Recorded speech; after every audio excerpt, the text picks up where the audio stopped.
First, assemble your wire shelving unit. The bottom shelf must be positioned on the 6th post notch from the bottom so the security panels will fit.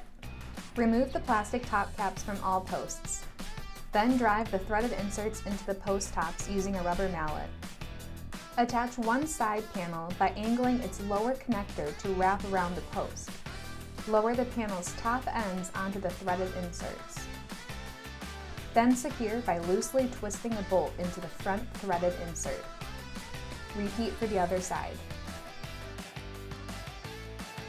For the back panels, attach the bottom piece to the bottom of the unit by inserting the hooks into the side panel's grid eye holes. Attach the middle piece by interlacing it with the bottom piece's connectors. Attach the top piece by interlacing it with the middle piece's connectors, stacking its top ends onto the ends of the side panels. Secure the back panels by twisting bolts into the final 2 threaded inserts. Then tighten all bolts with an adjustable wrench. Attach each door by inserting the door hinges into the side panel's grid eye holes. Ensure left and right doors are on the correct sides. Check the bottom of the shelf to ensure the door bottom will fit underneath.